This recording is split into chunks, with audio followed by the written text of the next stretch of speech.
Yes, ma'am. Ma'am, you can start it. Thank you. Respected and honorable guest, director, dean, faculty members, staff members, and our dear students, good evening to one and all. On behalf of Sustainability and Social Responsibility team, IMT Ghaziabad, I welcome you all to the 8th I Am the Change talk on the theme Giving It Forward with Empathy and Dignity. IMT Ghaziabad has always stood on the strong belief that sustainable businesses that fulfill the collective needs of all stakeholders and society are the only way to ensure mutual growth and sustenance for the world at large. With this mission in mind, IMT Ghaziabad had launched the I Am the Change initiative in the year 2016. This initiative was established with Mahatma Gandhi ji's philosophy and his famous thoughts that be the change you want to see in the world. Under this initiative, every year we conduct a 3-credit required course for our PGDM full-time program where students are exposed to the challenges and opportunities in the area of environmental and social sustainability. As part of this initiative, we also organize I Am the Change Talk series, where we have the honor to interact and learn from the change leaders of our community who are making tremendous contribution to the development of our society and country at large. Today, in the 8th I'm the Change talk, we have the honor and pleasure of hosting and interacting with Shri Anshu Gupta, founder of Goonj and Gram Swabhimaan. I now request Dr. Vishal Talwar, Director IMT Ghaziabad, to kindly give the welcome address.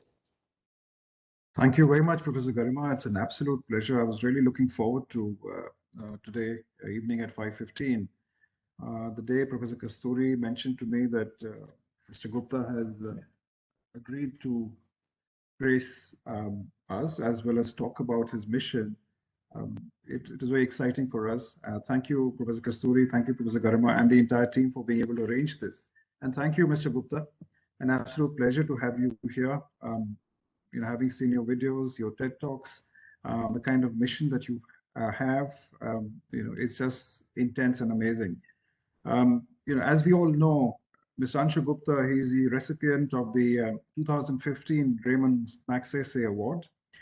And I think what is important for us is to consider the citation of the 2015 Magsaysay Award. And of course, for those who don't know, popularly known as the Nobel Prize of Asia. And the citation says, the Board of Trustees recognizes his creative vision in transforming the culture of giving in India, his enterprising leadership in treating cloth as a sustainable development resource for the poor, and in reminding the world that true giving always respects and preserves human dignity. I'll talk a little bit about that and what this would actually be. He's obviously, as we all know, popularly known as the clothing man of India. He founded Goonj with a mission to highlight some basic but ignored needs of people on the development agenda. Using clothing as a metaphor, he studied mass communication in the past. He also did a master's in economics. He started off as a freelance journalist. He had a job in the real world. He left that corporate communication job and initiated Goonj in 1998.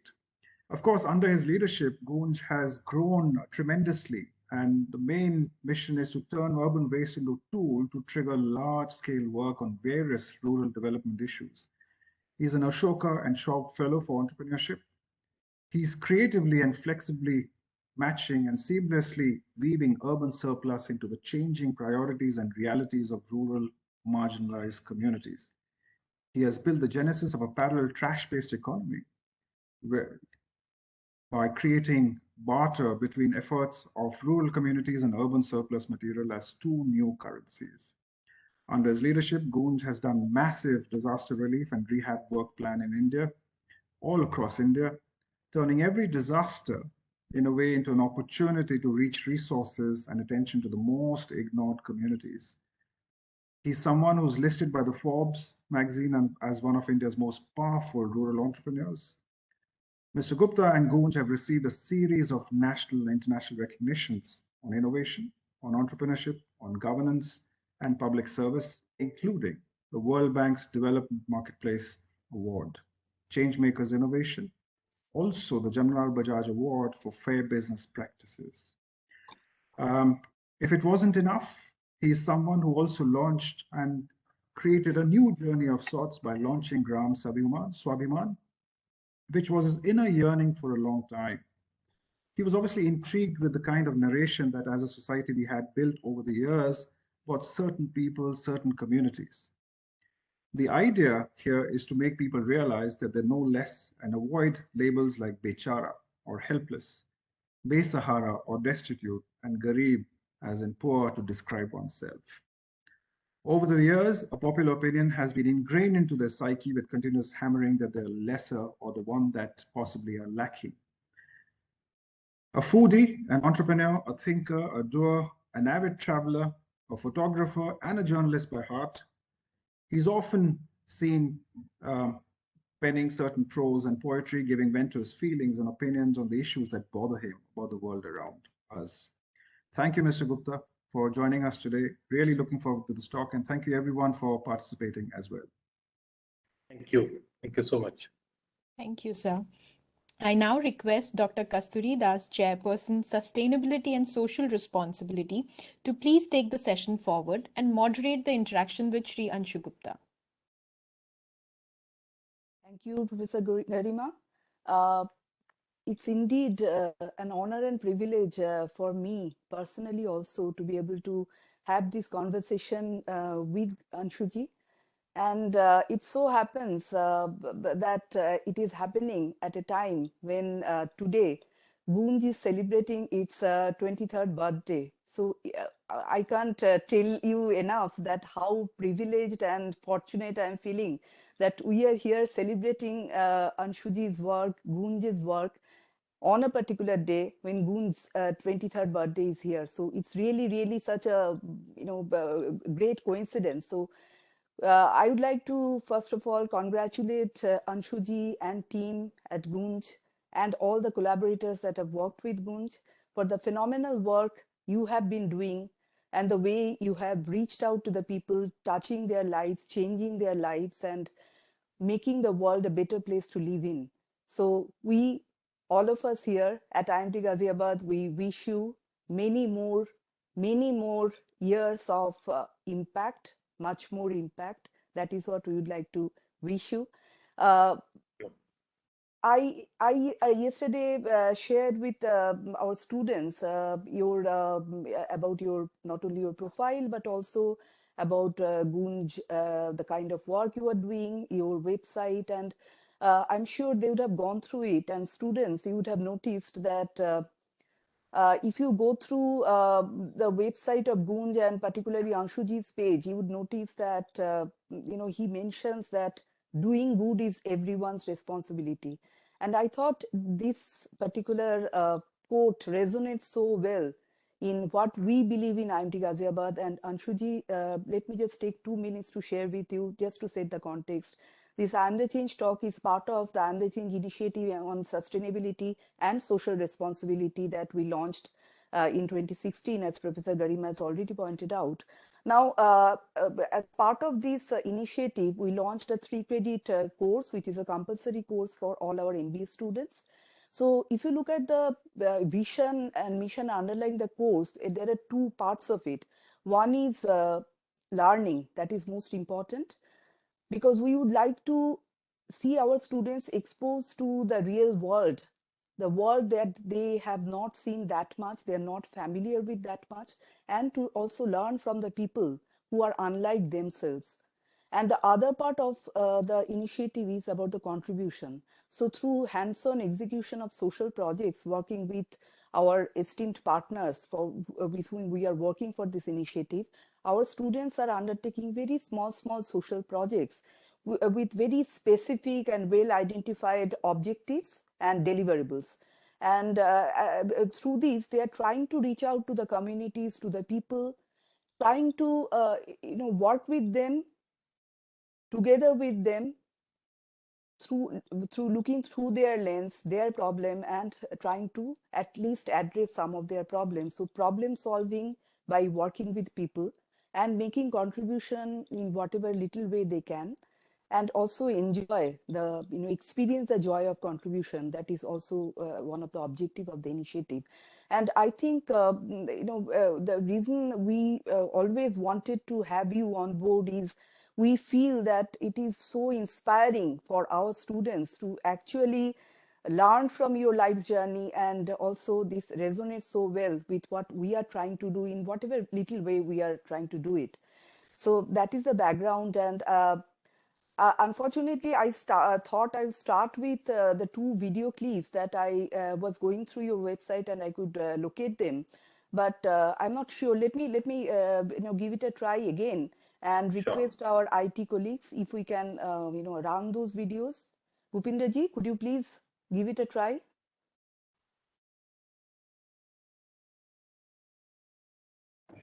Sure, ma'am. The first video that I have shared with you, the YouTube link. Sure, ma'am.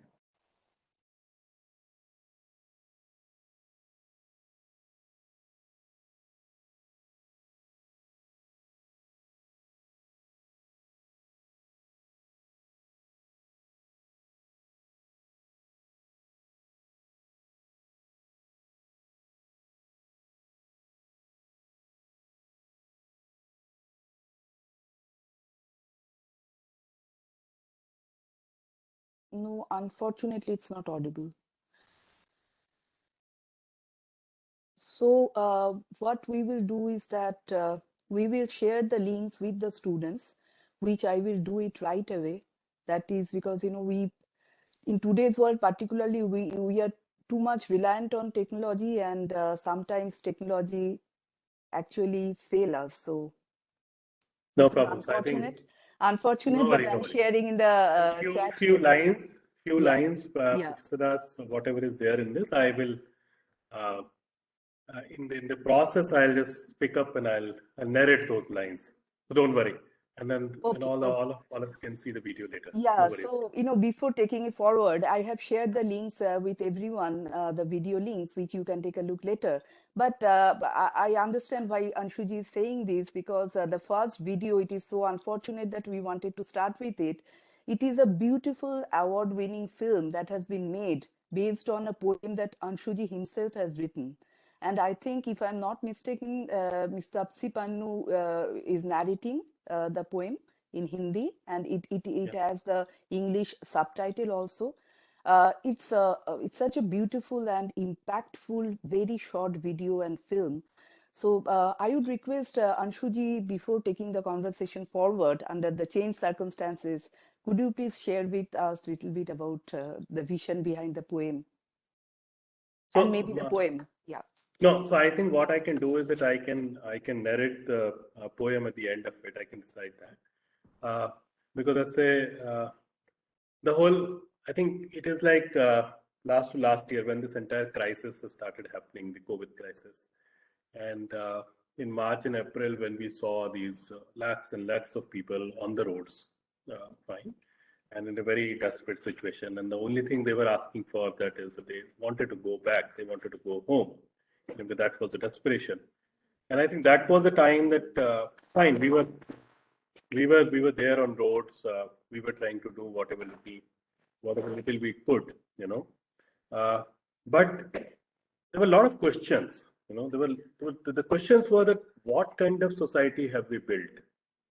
What happened suddenly that millions of people started walking, and they didn't trust their employers or any machinery, any local politician, anyone, even your next door neighbor.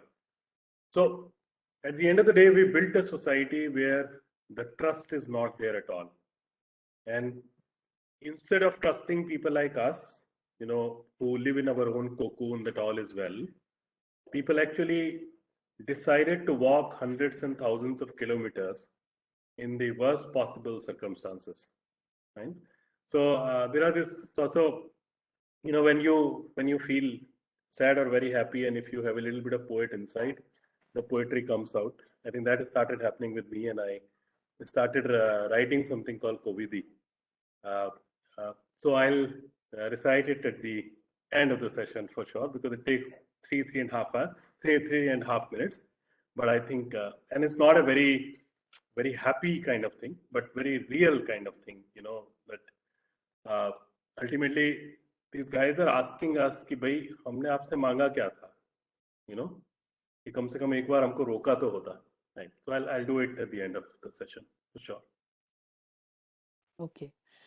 So let's start with a relatively happier note, because we are now celebrating the birthday of Goonj, and this is also a good opportunity for us to request you, Anshuji, to take a step back and share with us a little bit about how it all started. How did Goonj happen 23 years back?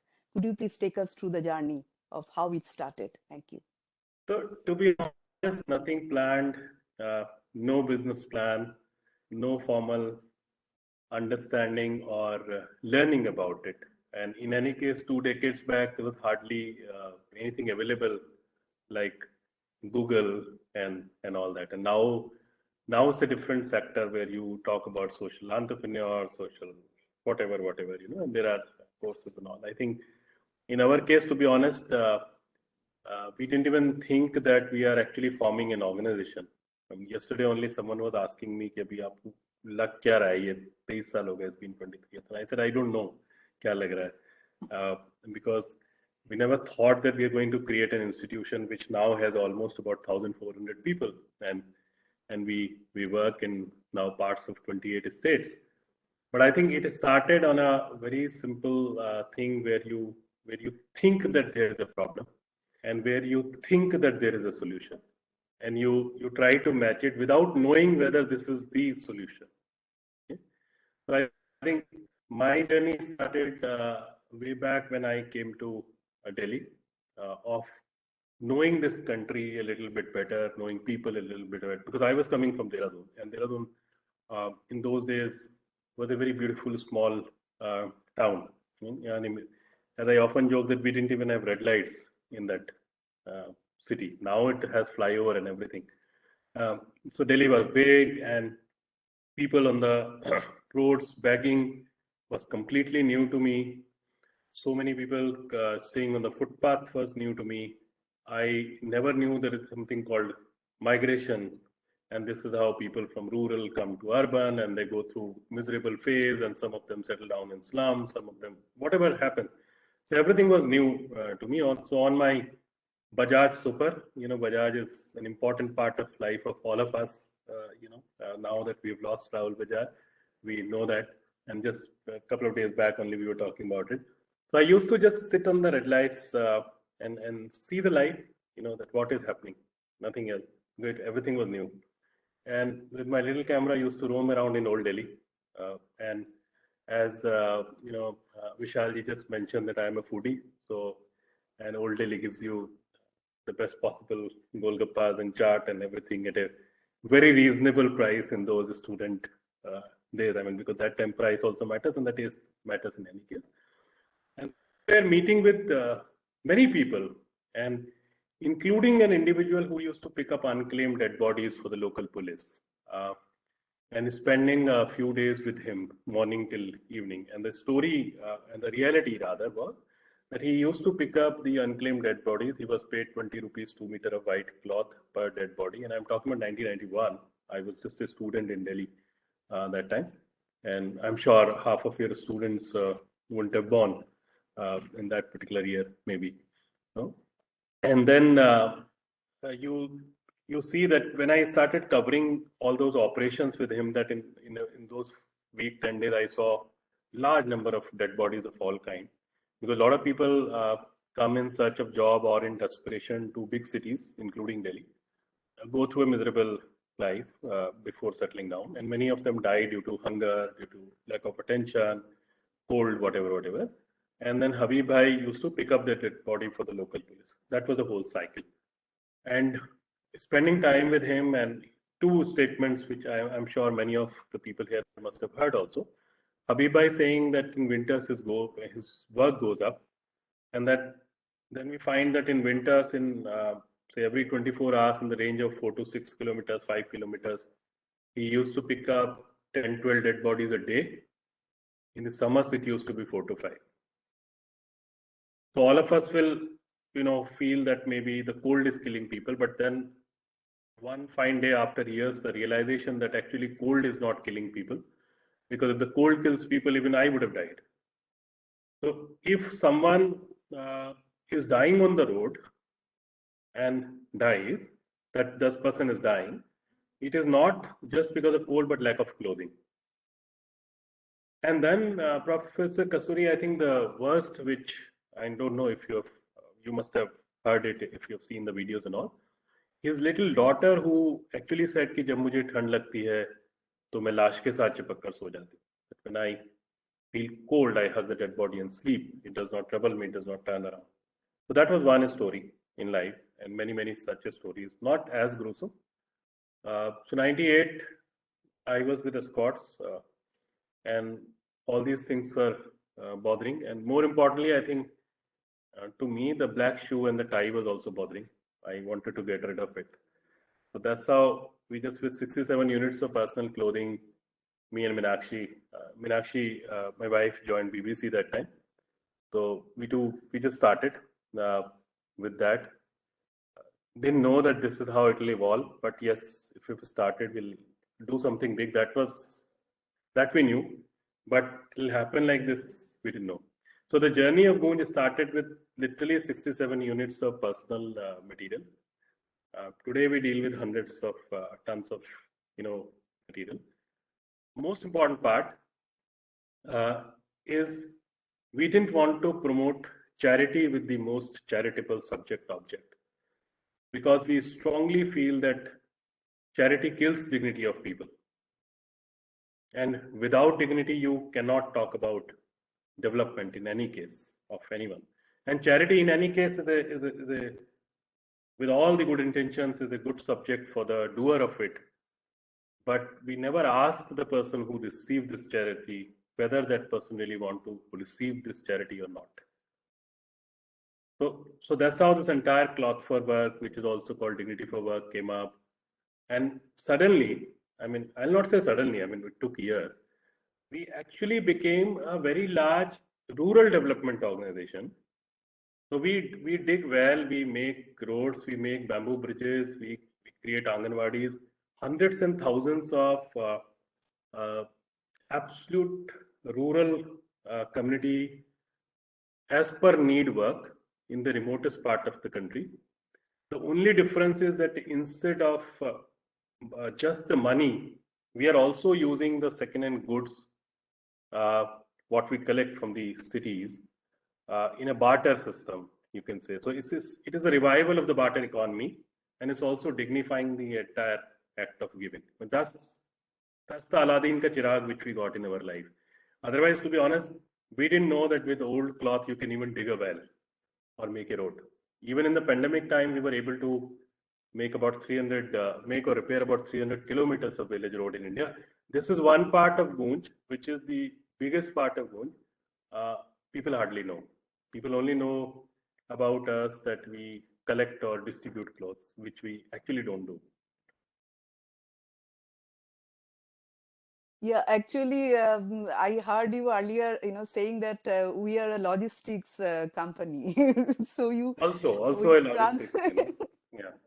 So no, I mean, jokes apart, a lot of things that you already shared with us, very vividly, and your journey, how it started, and the whole story about Hamara Bajaj, and then old Delhi days, and I can relate it to it because I myself have studied in JNU, and there is so much of fond memories from JNU there. And I am from Yes, IMC, so I was your neighbor. yeah, I know. Yeah, We didn't know each other back then. yeah.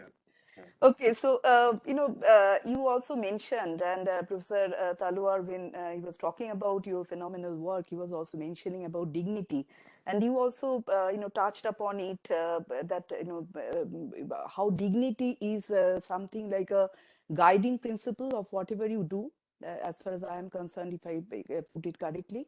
I also know that you focus a lot on empathy, and you talk about looking through people's lens, trying to engage people in any problem that they might be facing, to address or solve the problem in a way that involves them by making the best possible utilization of whatever resources they have, whatever talent they have. That is how you look at it.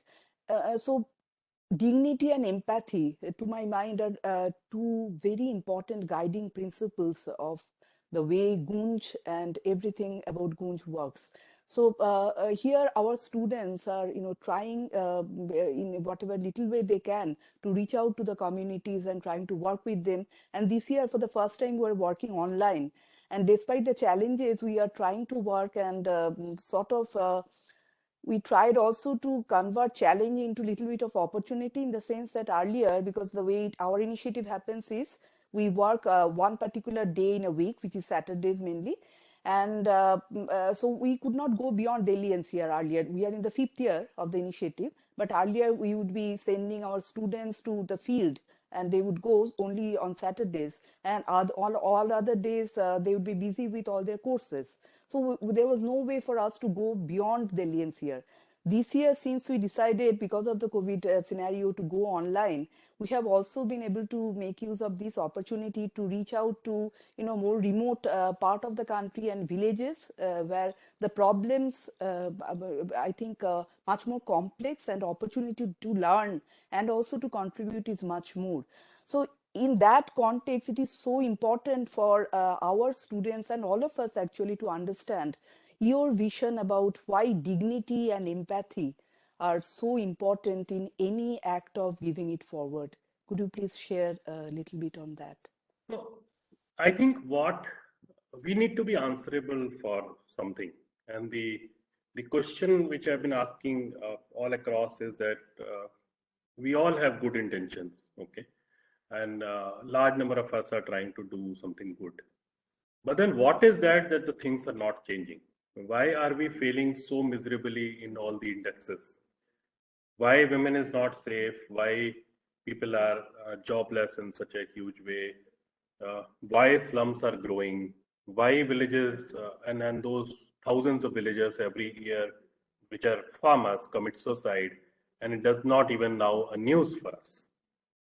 Okay, maybe our lenses are absolutely distorted.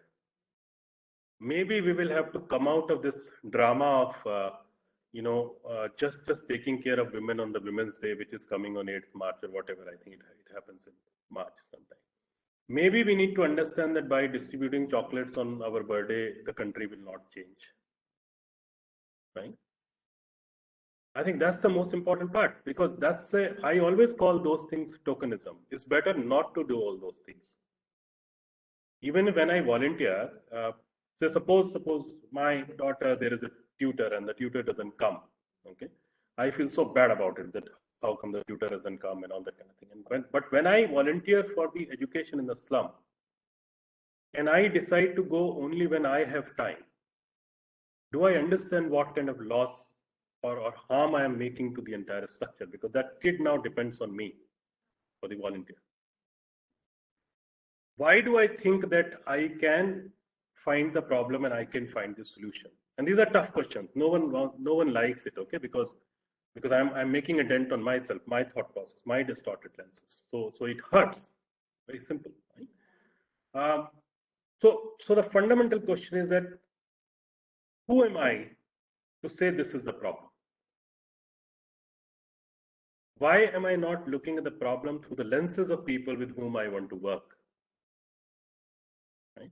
And solutions, why don't I find the local solutions? Why does it happen that I make a smokeless chula without worrying that what is the size of the wood? And if I ask the question that, have you seen the size of the wood? People laugh, because people don't understand that if you go to Rajasthan and you want to make a chula, the size of that, the mouth of the chula has to be where a bush can go, and in Uttarakhand where a fallen tree trunk can go. Now people will not adjust with the mouth of your chula. So your intentions are good, but your process is completely wrong. Who am I to say that I am the donor and that person is the beneficiary? And if I would have done this session practically, physically, in the time to go, whenever I get the time, I'll come. We do this exercise. We ask people to come on the stage and say, you speak for 5 minutes or 3 minutes, you use the word donor beneficiary as many times as you can, and use your hands. You do it with the new batch because now people know, so they might not do this mistake. When they talk, every time they say donor beneficiary. So if you put yourself on a elevated platform, you will only look down. And then you go to the society and you talk about the equality. A lot of people now say Goonj gives dignity to people. And we say, who the hell are we to give dignity to people? How can anyone give dignity to people? Every single person on this earth, of whatever color, caste, country, geography, economic status, is born in this world, is born with dignity. Society can only do two things. Either it can value and maintain that dignity, or it can snatch that dignity. But we are nowhere to give dignity. It's just our responsibility to value dignity. What is important for me? How come that is not important for my house help? How does it happen that in India, I mean, it's a very common tradition. It's a tradition, I'm saying, right? That many of us, when we get up from our, dining table or maybe from the bed where we put a newspaper and eat, and we still love to do that, in the old traditional way. Often we get up and we say, "Achha, ye rakh do, ye XYZ kha li." Keep it aside, XYZ will eat. And it's a very common thing.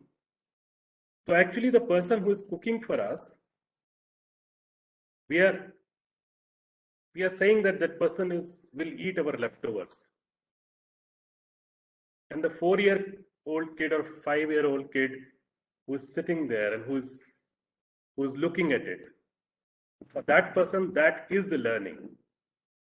So when that kid will grow, kid will not even take a minute to give away torn clothes to people, leftover food to people, because we as parents have taught that without understanding that what we are teaching. So that is where the lenses need to change. There is no one who is a beneficiary. Everyone is a stakeholder. And there's a huge debate, which, I've been raising this, that how can we call farmers unskilled? Okay. So the people who have been able to come out with 7,000-8,000 different variety of rice and many variety of pulse, we call them unskilled. And people in IMT or people in IMC, from where I'm coming, if we even give a lecture for 10 minutes on farming or agriculture, which we will typify from Google, we will still be called skilled. And the person who is innovating is called unskilled. And then in COVID response, we give 10 kg rice to the farmer. Okay? And we say, look at that person is our beneficiary. Without understanding that for the last 100 years, we are constant beneficiary of that farmer. We are only giving back a little bit. Beneficiary is what we are, because we have never paid proper wages to the farmers of this country. Never ever. That's one of the biggest professions in this country which does not have minimum wages law. The moment you put the minimum wages law, me and you will never be able to touch rice. We are exploiting and still calling them beneficiary. That is why all this language needs to change. All this thinking needs to change. We have to preserve dignity of people. We have no right to challenge the dignity of people. The moment we go to a chai wala shop and say, "Oi Ramu, idhar aa," what are we talking? And how can we talk like that? Will I accept if someone tells my daughter, my kid in the family in the same language? I mean, we have a lot of debates. Like I remember one of the big brand in the toys, they came and they said that we want to have a campaign with Goonj, because a lot of these companies do. And they said, but you have to bring some destitute or some deprived kids from the slums on the stage, because some Miss XYZ will come and give away those toys to the kids. It's a very fashionable thing in the world. Okay. So we said, we don't do this. No, we have to do this and all that. I said, fine, we'll do this. We'll bring 6 kids from the neighboring areas where we work, and you bring 2 kids, and those 2 kids need to be yours. Kids are kids. बच्चे हैं ना, बच्चों की भाषा तो खेल है, उसमें कौन सा बच्चा, तुम्हारे बच्चे को भी खिलौना चाहिए, उधर के बच्चे को भी खिलौना चाहिए. And we never had that relationship. So if we keep, treating people as beneficiaries, unskilled, what now in my next journey we are trying to do with Gram Swabhimaan is that if you keep telling people कि तुम बेचारा हो, तुम बेसहारा हो, so that is the narrative we are building. It is something like in our families, if you have 2-3 kids or in the entire family, and we keep telling one बच्चा कि तू बुद्धू है, तू slow है, so the kid also start thinking, अरे ये लोग देश बनाते हैं, ये लोग किसान होते हैं तो हमारा पेट भरते हैं, हम उनके फार्मिंग को एक्सप्लॉइट करते हैं तो वो मजदूर बन जाते हैं, फिर हमारा घर बनाते हैं. Are we not here to answer that how come it happened that the people who made houses for us remained homeless and they were on the road, and people who have been feeding us were in the queues to receive some relief? What went wrong? So isliye I am not even talking about empathy and dignity and all that. Fine. I always say that this is our responsibility. There is no other way to live. Period. Because नहीं करेंगे तो आज नहीं तो कल वो लोग आएंगे, मतलब होगा ना, रिवोल्ट होगा, क्यों नहीं होगा? I mean, I get into a little bit of anger on these things, but that's where I. No, I mean, these are such thought-provoking, words. And I'm sure these, all of us, your thoughts always make us, think through. And I'm sure it would be really inspiring for our students as well. Talking about, the model that Goonj stands for, and you touched upon it a little bit. But I think in today's world, when everyone is sort of talking about recycling, 3 hours, 5 hours, these have become like buzzwords, as you were saying that, certain things are fashionable.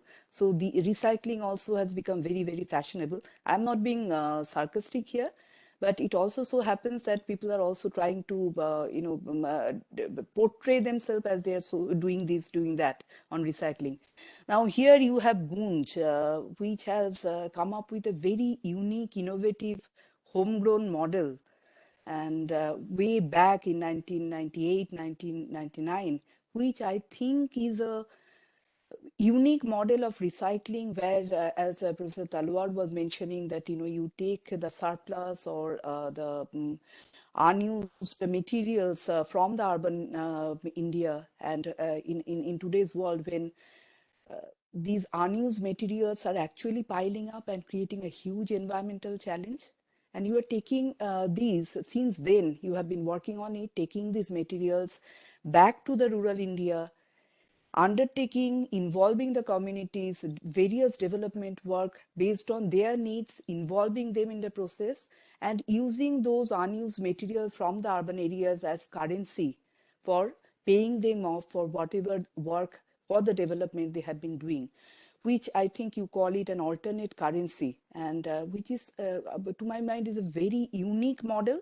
And this currency that you have created is very unique. But you please, don't be angry. I'm just sharing a thought that always comes to my mind when I look at your model. And today I got this opportunity to ask you that in today's world we are in a globalized world. Telecom revolution has happened. It has reached to the every nook and corner of the country, and people are exposed to so many things. Sitting here in the urban areas, we feel that yes, some development must be happening in the rural areas. In such a scenario, the model that you started and you still continue, how relevant it is as a currency, these materials that you have been using. Do you think that its relevance has been increasing over the years, or this currency and this kind of model where you are trying to recycle the urban materials for development work for the people, its relevance is decreasing. The reason I say this is that rural people, they also have to accept it as a currency. So this is, this is something I'm just trying to understand on my own. So could you please share? Yeah. So this model of using the material as a currency and whatever, I'll explain that also, because maybe many people might not be knowing what are we trying to do. Not only is acceptable, will only grow. The fact remains, and I often tell this to people, that by creating roti.com, you don't give roti to people. These are notions, nothing else. Okay. And I often give an example to people that when you order a burger, okay, the potato or the wheat is grown by a human being, cut by a human being, transported by a human being, prepared by a human being, delivered by a human being, and the kachra which we create in this process, the packaging and all of the sauce and the cover, that is also discarded or disposed by a human being. The only two things which the entire technology does in this is that you can order through technology and you can pay through technology, nothing else. So never ever think that all these new things have the power to replace everything in the world. The fact remains that we are becoming poor. We will never forgive or forget that we come or belong to a part of the history when half the world was going through the worst phase in terms of deaths and medical issues and poverty and job, and the richest people of this world were, they innovated this space tourism. And this is how these people will operate. We can never forget that 40 new richest people in the world we have added in our list in India, exactly in the time when half of our population was going through a miserable part. So this back to basic, what we talk about, is the most relevant thing. No one can kill barter economy. Never. I am still hoping that in the world a day will come when every single person will be able to afford something new, which will not happen in my lifetime. I know that very well. So what we are doing in our body, we are only making sure that you optimize the utilization of something. So simple theory, that if there is a water bottle of a kid in the school, that water bottle can enjoy the city life for 6 months and then enjoy the village life for 6 months, and then it is recycled. Right? So first you need to just make sure that you use it in a very optimum way. And in our model, how does it operate? One part is the collection. Okay. Now collection is from people, place where वो जो हम कपड़े पे बोलते हैं कि पहले मन से गया फिर तन से गया, तो मतलब आप you don't want to enough of this kurta or shawl or whatever, it is still very good, but we don't want to wear it. Okay? And that is where this becomes a discard. But the material still is valuable. The material still has life, which the material can live. Then there's this tons and tons of material from individual homes to retail chain wastage to a season change.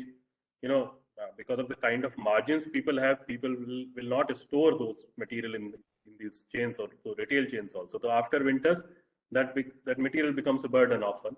It will come to us. So new and old, it comes to us. It goes through a very rigorous process of sorting, processing and all. Because the problem with the donation mindset is that we give what we have. We don't give what people need. Okay? We match the need of people. And then it goes to the communities. Now, communities are actually not working for material only, although it is called cloth for work, dignity for work. Communities work because this is first time when someone is asking them what is needed. This is one of the rare examples where people are becoming a stakeholder. People are telling us that whether they need a road or they need to dig a well. And once they work on those things, they receive this material with a lot of dignity. So it's not about just the channelization of material. It is about asking the Akhari insan that what is the issue. It is about looking at the problem through their lenses, and them solving these problems instead of we solving those problems.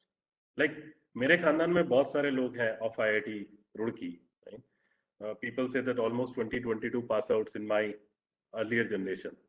I don't know how many of them actually know how to dig a well. Right?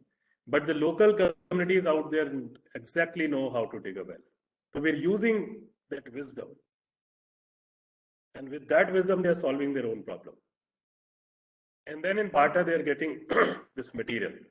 So it is also literally preserving their dignity.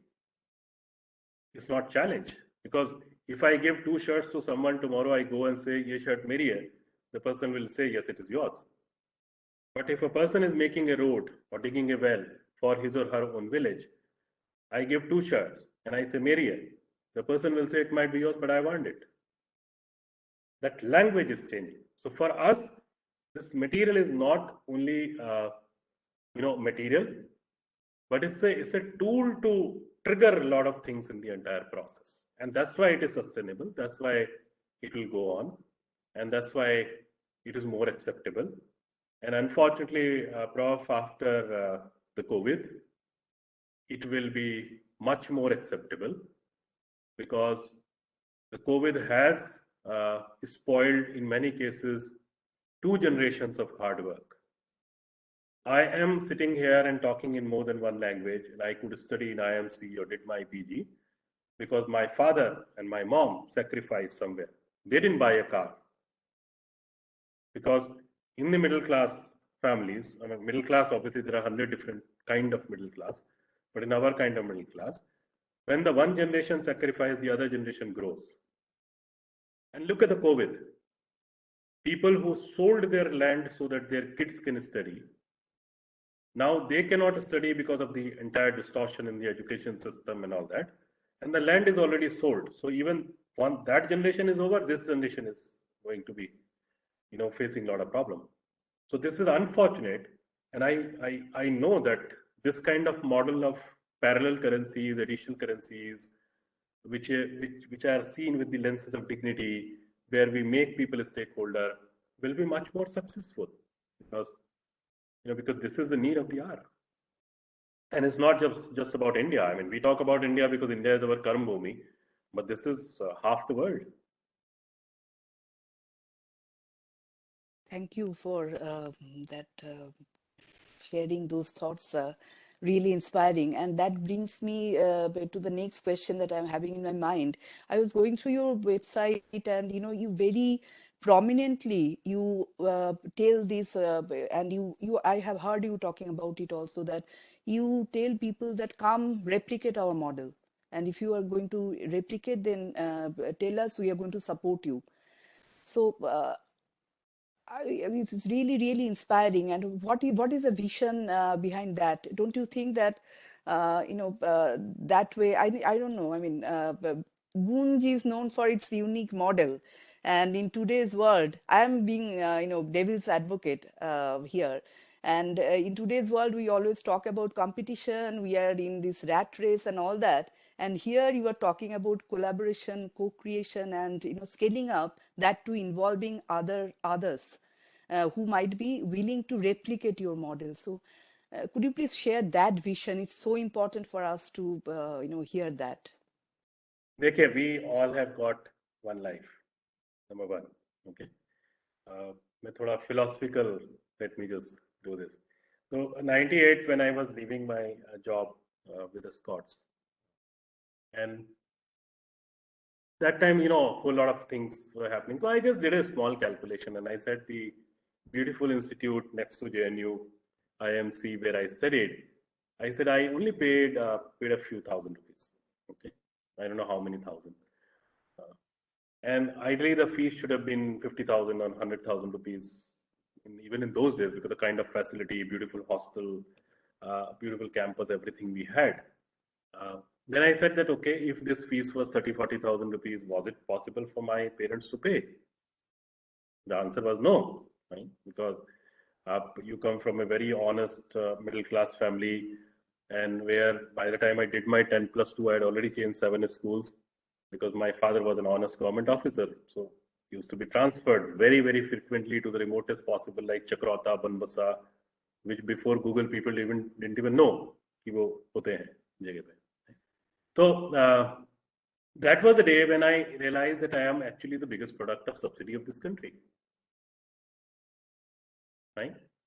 So the fact remains that every single person in this country, the corporate honchos or whatever जो भी हैं हमारे, or people in every sector, okay, anyone who has ever gone to a government school, government college, any government IIT, IIM, have eaten up a lot of subsidy. Every single person who has even studied in a private institution also has eaten up a lot of subsidy, because the land was given away at a thrown away prices to make sure that the education is subsidized. हम सबको ये समझना पड़ेगा कि हमारे ऊपर तो कर्जा है. All of us are in debt. और वो कर्जा किसका है? वो कर्जा, subsidy is never given by the governments. Subsidy comes at the cost of farmers, laborers, and these last 2 years have proved that. So all of us need to pay back. Number one, period. So I don't even talk about giving back. I said paying back. We are not just paying back. कर्जा उतार रहे हैं हम, जितना उतार सकते हैं. जिसकी नीयत अच्छी है, जो जितना खुल के सोच सकता है, वो उतना उतार लेगा. क्योंकि अपने को तो लाइफ में अल्टीमेटली हमारे घर में एक ही डाइनिंग टेबल चाहिए. Second dining table I need so that I can change the first one, which can even happen without change. So our needs are limited. And the other thing is that as an institution, we can only do this much. In the size of this country and the world, millions is the smallest possible number, which might look very big in the presentations. But actually, it is a very small number. So the best way to do good and do good at a scale is that instead of institution or organization, you scale the idea. You absolutely leave it open. Even in Magsaysay acceptance speech, I've actually said that we are giving you a copyright to copy our idea. Copy it, repair it, add whatever, because we were learning, we must have made hundreds of mistakes. So if you say that I want to copy or I want to replicate, tell us, we will work with you so that your copying becomes easy. Because more people work on it, more solutions come up. And it also creates a lot of space for people like us to do something different. Why not? Our life is not just for one idea. And when you have problems in volume, you need solutions in volume, and you need people who work on those solutions also in volume.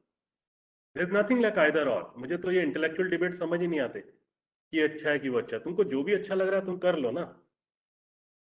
उसके बाद भी market में इतना कुछ है. Not say only Tata is not selling salt. Only Airtel is not giving you mobile connections. This is such a huge world. We all have space and enough space. So why are we insecure about our ideas or anything? It should be just open in the market. Someone will give you credit, someone will not give you credit, someone will take your idea, make it big, make it bigger, better. Someone will distort your idea. How does it all matter? You know, we are still working on our own ideas. So let people do whatever they can with these ideas. I mean, that's how we operate, and it's good to see that, you know, there was a time when no one used to talk about winters as a disaster. Now cities, you have hundreds of campaigns happening every disaster. There was no culture of collecting second-hand goods in the non-disaster phase. Today you see lots and lots of people doing that also. There are a lot of institutions and organizations which are coming up to take care of your second-hand material. We never call them competitors. Why should we? I mean, There's enough space, and if this space is captured by someone really big comes up and this space is captured, I mean, it's wonderful. I mean, in this life itself, we will get chance to work on one more idea. Why not? What do I say? It's so inspiring. That brings me to the final question that I would like to flag at this point before we open up for the students to get an opportunity to interact with you with their question, is that we started with we could not show the video, but you shared with us in bits and pieces about the COVID crisis. And here we are in February 2022, and the budget happened recently. And if you look at the GDP numbers, and I fortunately or unfortunately is a professor of economics, so numbers are showing that some improvement. But you and your team, with so many different organizations, you have been working on ground in every nook and corner of the country. Do you really see the shoots of recovery in the rural India? And also a related question, that do you think that with this crisis, the pandemic, and the the humanitarian crisis that we have seen in the first wave, do you see that the fabric of rural India has transformed in some way or the other, which may be irreparable or irreversible? So where do we go from here, and what thoughts you would leave with our students and the youth in general? So, So Prof, long question perhaps, but I'm just trying to think aloud. Thank you. Prof, I'm not as literate as you in economics, but whatever little I know, I always feel that GDP is the worst way to look at things, you know. And I give an example to people कि यार अरहर की दाल 100 रुपए या 200 रुपए हो, इसकी जो दाल ही नहीं खरीद सकता उसकी लाइफ में क्या मैटर करेगा वो? बहुत सिंपल सी बात है ना. How does it matter in the life of that person? Unfortunately, ideally it should matter.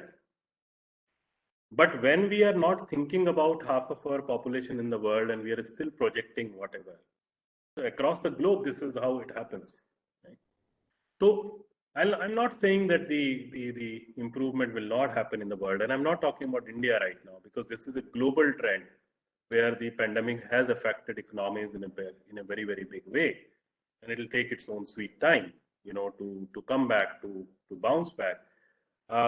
But what we need to understand, that there is nothing like post-COVID. COVID started with a health thing, will remain a health thing, but it has impacted a whole lot of other things. It has completely changed the dynamics, the way we operate, the way the migration happens, the way now, if you see the rural population in the villages, where 20 years back, someone went to the city in desperation in search of a job or something, struggled it out, made something, came back. Now that person is 50 years or whatever, fine. The person came back to the village. This person is not going to go back to the city now. Will try his or her best not to go back to the city, because city has not respected that person in any case. So the demographics are also changing, for sure. And I'm sure the eating habits will change. You will have more chow mein and momos in the villages now. It's very simple. I mean, if you study, I mean, because we also get into the lifestyle of people, because we try to match so many things, we can see those changes happening. On the other hand, the good part is that people have also started understanding that the city life for them was useless. They don't get respect, they don't get that kind of money, and the farming is also a good profession which people were not respecting. I mean, Uttarakhand villages used to be empty. Uttarakhand, you can see youth coming back. And a lot of people are deciding not to go back until unless another kind of desperation happens. So in my opinion, it has changed a lot of dynamics, for sure. Yes, the country really needs to understand and realize that it is high time that we spend more time in the development of rural India. not to convert them into cities, but whatever the needs are. It is important to work on the agriculture water or water for agriculture, then only the drinking water, because if the water for agriculture happens, the employment happens, the migration stops. Even when institution like Goonj, which is a small, tiny institution, if we clean these hundreds of ponds or take hundreds of these well, and if we are able to make a small dent on the migration, imagine if we invest our time, money, energy, all the people like us, how this will change the scenario of India. So COVID has given us an opportunity to correct a lot of things. COVID has given us an opportunity to make a dent on the thought process of some of the economists who have been advocating that if you want to solve the problem of rural, bring them to the city, as if they have already, taken care of all the problems of the city. It has made a huge dent on the people, on those economist theories and on a whole lot of other theories. It has given us a chance to develop rural India in a completely different way.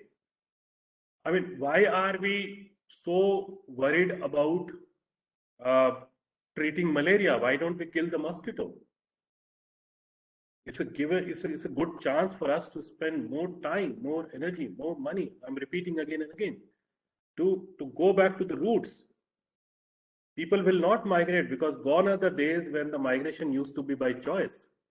I migrated from Dehradun, but my migration was by choice. Millions of people who were walking on the roads in the last 2 years, roads or by bus or whosoever was going back to the village, their migration in most of the cases was not by choice, it was by compulsion. So COVID has given us a chance to work at the root so that people are not forced to migrate again. Because the fact remains that even today, in 5,000 rupees, 6,000 rupees, you can live a life little bit in the villages. In 15,000 rupees, you end up staying in a slum in the city. Dignity, we don't even talk about. And which is the most important asset for all of us. Absolutely, absolutely. And I can actually, share a lot of thoughts on what you said from my own experience, but due to the paucity of time, I would not do that. But I would request you, before I open up for question answer, can we have those lines from you, please? Sure. Just give me 1 minute. Huh? Sure, sure. And I think it will say. So, yeah, I mean, I was writing in Hindi. I write in Hindi. No problem. तो ये जो है, this is a long poetry. Kovidi का एक part है of that book, but it will take about 3 minutes. It is the people who are walking, they are talking. और वो जो आपने सफर जो अभी वीडियो क्लिप है, वो उसी का एक छोटा सा पार्ट है. जी. तो it says कि सुनो, हमने तो कभी नहीं कहा कि जिन मकानों में तुम बसे हो वो हमने बनाए. हमने तो ये भी नहीं बताया कि जिस दाल चावल से तुम्हारा पेट भरा है वो हमने उगाए. हमने तो कभी नहीं जताया कि जिस सड़क पर गाड़ियां दौड़ती हैं तुम्हारी वो हमने बनाई. और हमने जोड़ी रंगी सवारी ये गाड़ियां. फल मंडियों में हम ढोते हैं, सब्जियां हम बोते हैं. तुम्हारी दीवारों की चमक में हमारे हाथों का रंग है. तुम्हारे मकान की नींव में और उसकी छत में हमारा दम है. हमने तो कभी बोला ही नहीं कि जिस रिक्शा में तुम बैठते हो वो हमारे फेफड़े खींचते हैं. तुम्हारे घरों के गमलों में खिले रंग बिरंगे फूल, गार्डन की घास हम अपने पसीने से सींचते हैं. हमने तो ये तक न बोला कि तुम्हारे बच्चों की स्कूल की गाड़ी के ड्राइवर हम हैं. नीचे उतरकर बच्चों को कॉलोनी के गेट तक छोड़ने वाले हेल्पर हम हैं. वो शाम की चाय के साथ गर्मा गर्म समोसे, मूंग की दाल के लड्डू, चाशनी से भरी बारीक जलेबियां और वो कई किस्म के पानी वाले गोलगप्पे हम बनाया करते हैं. तुम्हारी रसोई की जूठन, कपड़ों का पसीना, फर्श पर हर तरह के दाग, जूतों के साथ आई सड़क की कीचड़, सब तो करते हैं नाक पर रुमाल रखे बिना. हमने तो न स्कूल मांगे न सड़क, न बड़े मकान, न गाड़ियां, न पक्की छत, न कोई बड़े पार्क। तुम्हारी रसोई भर जगह ली थी शहर के किसी गंदे कोने में। टॉयलेट साझा था, घर चूता था, और सड़क भी तो घर था, या पार्क का कोई कोना। लकड़ी के छोटे से बक्से में कॉलोनी के गेट पर बैठने में खुश थे। हाथ में डंडा लिए जागते रहो की आवाज देते खुश थे। गंदी गलियों में अपने बच्चों को खेलते देखते खुश थे। और खुश थे, जैसा भी था, जो भी था, बस मान लो कि खुश रहने के लिए खुश थे। आखिरी में कहता है वो इंसान, कहता है कि आज कह रहे हैं क्योंकि दुखी हैं, और दुखी होने के लिए दुखी नहीं, दिल से दुखी हैं। सोचते हैं एक बार, सिर्फ एक बार, आवाज देकर, इशारा करके, फोन उठाकर रोका तो होता। ऐसा।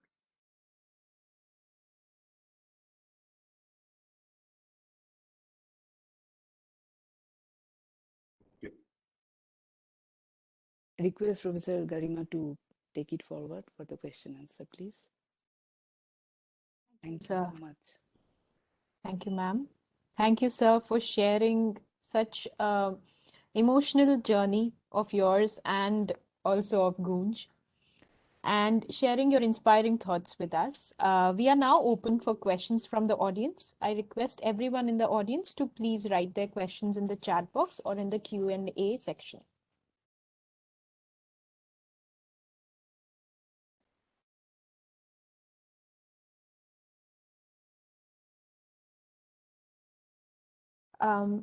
We have one question from Vivek.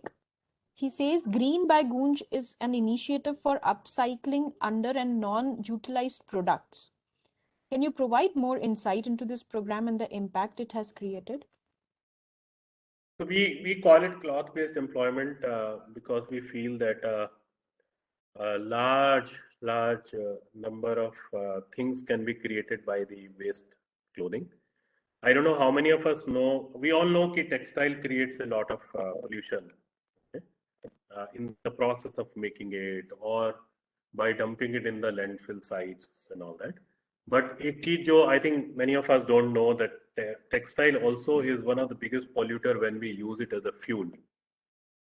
Old clothes is the cheapest possible fuel for ईंट का भट्टा, sugar बनाने का काम, गुड़ जब बनता है to road making, whole lot of things, unfortunately, against the law, are actually using textile wastage leftover, which also has buttons of plastic and all kind of things. So what we did, we started making different kind of products. So right now we are making about 21 products which can be utilized in the rural India or in the communities, Sujni, Asan, school bag. So old cotton cloth becomes a sanitary pad in our case. Old torn jeans becomes a school bag. Old torn chindis, the inch or 5 inches of small clothes, they become an asan where kids can sit. So there are some 21 products like that. And then there are about 100 plus products which are also up in the market for sale. These are trendy bags, and we even recycle old audio tapes, convert that into fabric kind of stuff, and then create products out of it. So it creates hundreds and hundreds of employment opportunities for the people. It also stops a lot of material to go in the landfill sites or to be burnt, as fuel. And it also creates a large number of utility products. Right now, we have decided not to go big in the marketing part of it, because instead of making products for urban markets or people like us, we are trying to make more products which are utility products for the communities. That's a conscious decision. But the day we feel that now we should also start earning money out of it, we will be, I think, spending more energy in making a completely different range of product and more effort on the marketing or selling part of it. Thank you. We have another question from Ankesh, which I think is in line with what you were speaking earlier. He says that, do you believe that consumption habits of Indians will change in the coming future? Because as of now, people are ready to donate clothes, but they are not so upcoming in using recycled ones. So how can consumption of recycled products be encouraged? It is changing, and who is the person? What's his name? Ankesh. So Ankesh need to understand that people does not mean me and you. Half of India lives and survives on second-hand material. Okay. Unfortunately, we always think that we are the people. I mean, imagine if you in a market on a Patri Bazaar, if you have a trouser for 50 rupees. 50 rupees, you don't even get a zip. So that 50 rupees trouser is a second-hand trouser. Period. So India, in any case, has a huge, robust market of second-hand material. Fortunately, it is also one of the biggest job giver. We at Goonj also always tell people that you have to go and find wonderful, but if you have any other channel, please use that channel. More important for all of us is not to keep in our boxes and wardrobes, because we are actually just storing it without any reason. It is better to just make sure that it goes in the market, whether it goes in the barter economy of exchanging cloth with utensils or other utility material, or it goes to an institution like Goonj where it can become something or go to the people, but take it out of the boxes. So, uh, and also in the urban market, acceptance on the thrift kind of material, second-hand thing is actually picking up, especially with the younger, population. And to be honest, Garima, when I was a student, and I don't know, all of us know a beautiful place called Sarojini Nagar in Delhi. And I think there is hardly anyone in DU and JNU who has never gone to Sarojini Nagar and has bought a sweater or shirt or jeans. And half of it used to be second hand. Because Professor Kasturi is saying all of us have gone there. So it exists. The other important part, I think, is that all of us need to come out of this mindset that by giving our second-hand material, we are actually donating. No, we do not donate. We discard. Okay. This hello has to go. I give it because I don't need it. I give it because I can't do anything with it. I need to be thankful. So just say I want to give. Don't say donate. And let's start being thankful to the people who are using it, because they give a second life to it. They are the keepers of our emotions. All of us are very emotionally attached with material, especially our old genes. So they are the keeper of our emotions. They are the keeper of our hard-earned money and whatever we do, when we buy that stuff. So that notion also has to change. So Satvik is now asking us that dignity of labor is a vital component in elimination of societal divide. What we as individuals can do in this regard? Do not, when a so-called labor come to repair something in your house, do not find a separate cup for that person. Period. Make sure that your house help does not sit on the floor and eat.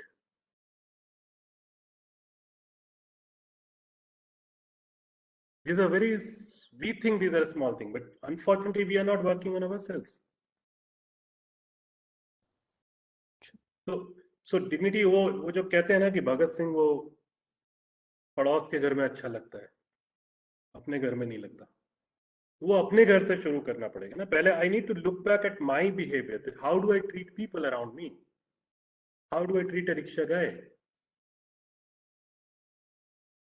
Dignity of labor starts with that. Each one of us need to change our behavior, say at least with 10 people. पहचानना छोड़ दीजिए, कपड़ों से लोगों को पहचानना छोड़ दीजिए. सबसे बड़ा प्रॉब्लम तो ये है ना हमारा, कि इस देश में आपको lower caste, upper caste, educated, uneducated, rich, poor, everything we try to identify with a piece of cloth that person is wearing.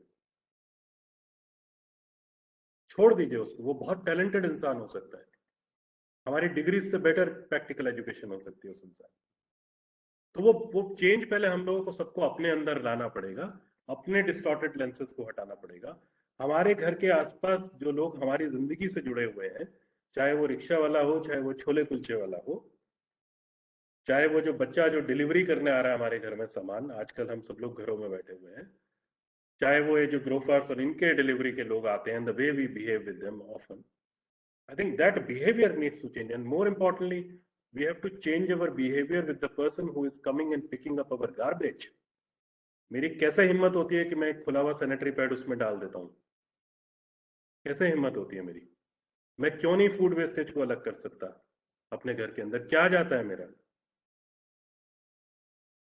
क्यों मिक्स करता हूं मैं सब कुछ? वो तो अपने हाथ से उसको उठा रहा है ना।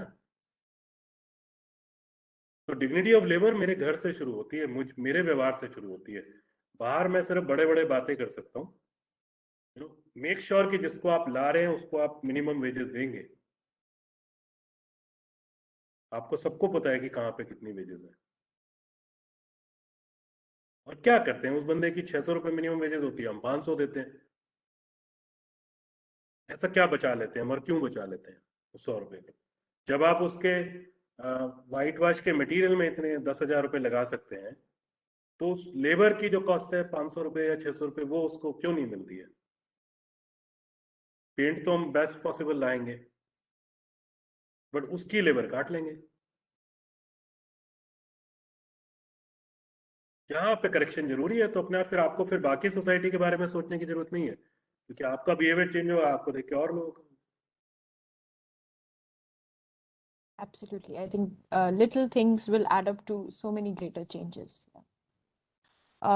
Sonal is asking us that, there might be people who have jobs and other occupations like us, but they want to do volunteering or internship at Goonj. Are there any opportunities, or how should they approach Goonj in that way? Hundreds of opportunities. I think website must be having a separate page or some information also. There is a selection process for the interns, because internship is a very serious matter for us. We always feel that, and the interns should also learn this, that it's not the intern who is spending time. Intern, it is also the organization which is putting time on that intern. The intern will be there for 15 days, 1 month, and go away. So we put in a lot of work with that person.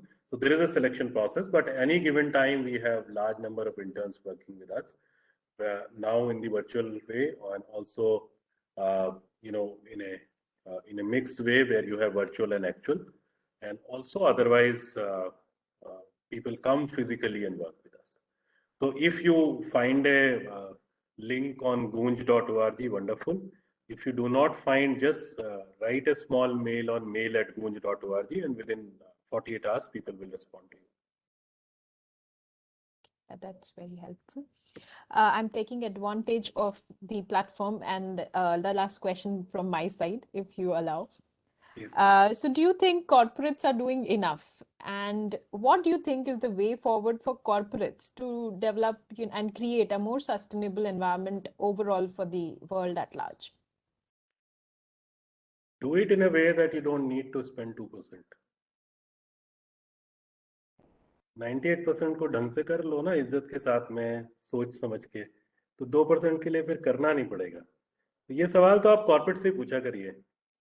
There are No, good, but there your are bad, there are worse. My perspective is very simple, कि मैं तो जो अपनी जिंदगी में, जो मैंने अभी स्टूडेंट्स को बोला कि भाई अपनी जिंदगी से शुरू करो, वही कॉर्पोरेट को अपनी जिंदगी से शुरू करना चाहिए। दूसरों को एथिक्स पढ़ाना और एफिशिएंसी पढ़ाना बड़ा आसान है, बट खुद को तो देखना पड़ेगा ना। और यदि हम, मतलब not all, but if some people are doing bad and then trying to do something good, तो बेटर है कि आप 98% अच्छा करो, 2% करो ही मत, वो जो CSR मनी है। और दूसरा बात यह है कि देखिए, जो हम कॉर्पोरेट्स में, हमारे तो मतलब गुड फ्रेंड्स ऑल्सो, क्योंकि हम लोग काफ़ी लोग साथ में पढ़े हैं, नौकरियां की हैं, वो सब हम भी उसी सेक्टर से आते हैं। मैं लोगों को अक्सर बोलता हूँ कि भाई देखो, जो सारी प्रॉब्लम्स है ना, वो गुड़गांव और गची बावली में नहीं है, प्रॉब्लम वहाँ गिरडी में भी है। तो ये अपने ऑफिस के आसपास सारी प्रॉब्लम सॉल्व करने की कोशिश मत करो, वहाँ पे म्यूनसिपलिटीज हैं, वहाँ पे बहुत सारी एजेंसीज हैं, वो फिर भी कर लेंगी। बट वो जो रिमोट में है, उस रिमोट इंडिया का कोई क्या करेगा? और जिस स्टेट में इंडस्ट्रीज नहीं है, जहां पर you don't exist as a company, who will take care of those states? Because the maximum migration happen from there because there are no industries there.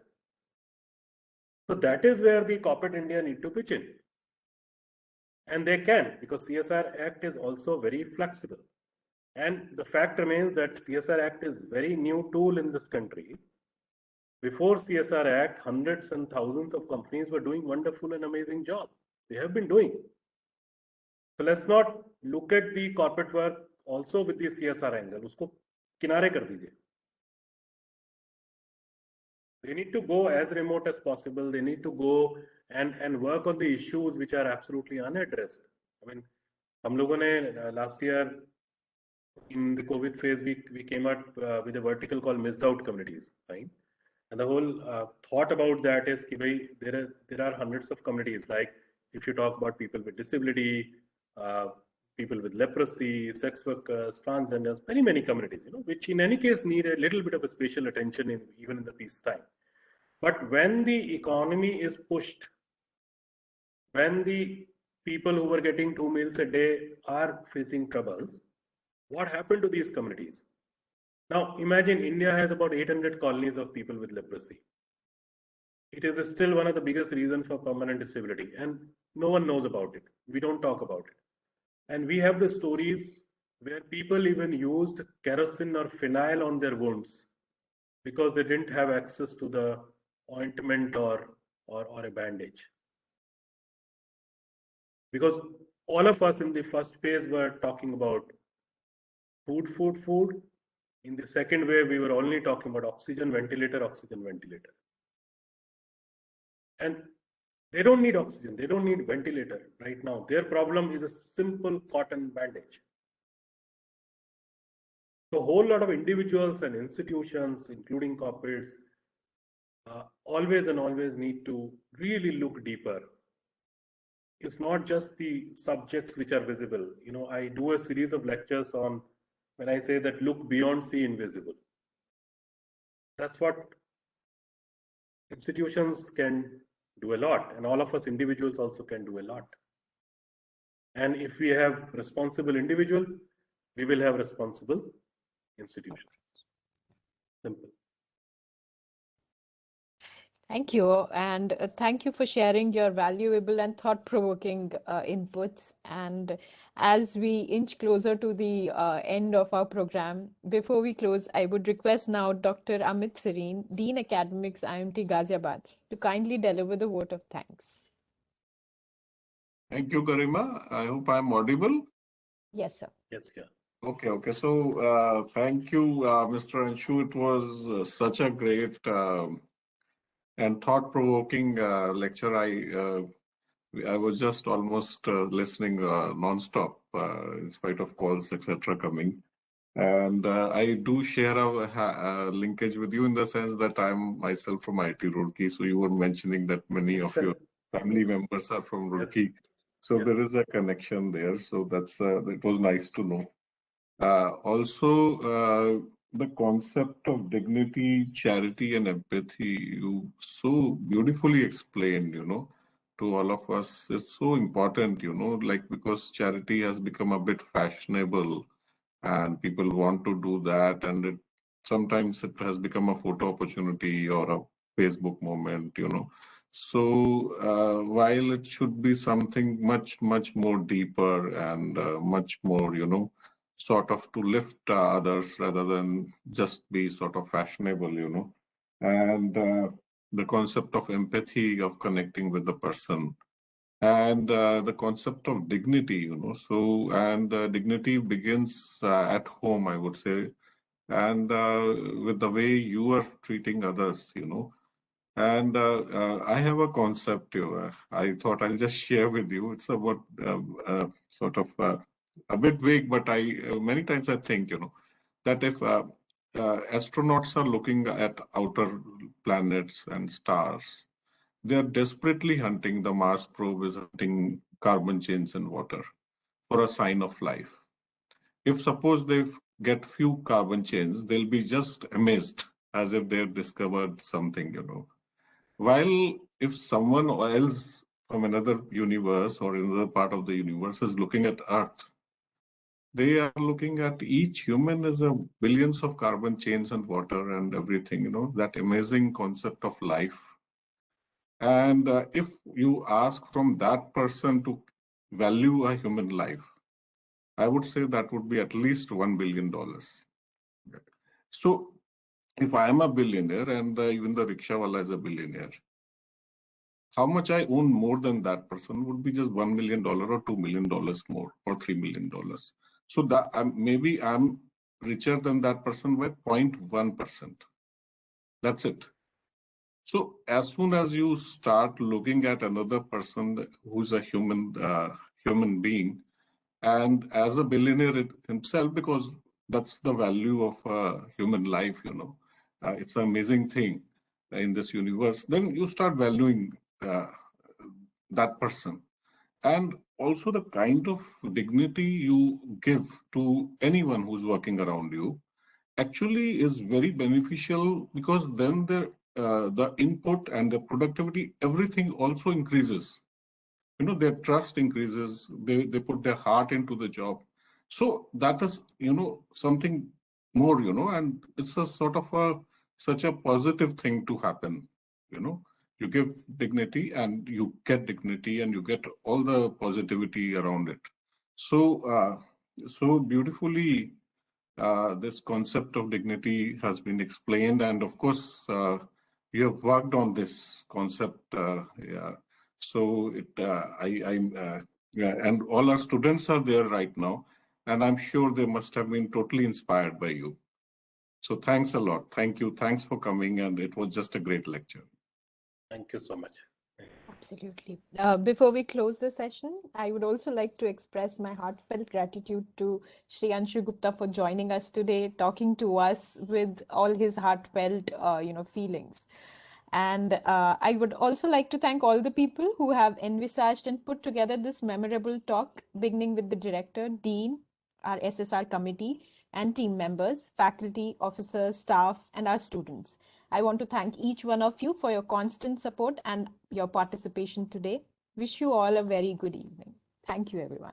Thanks. Thank you so much.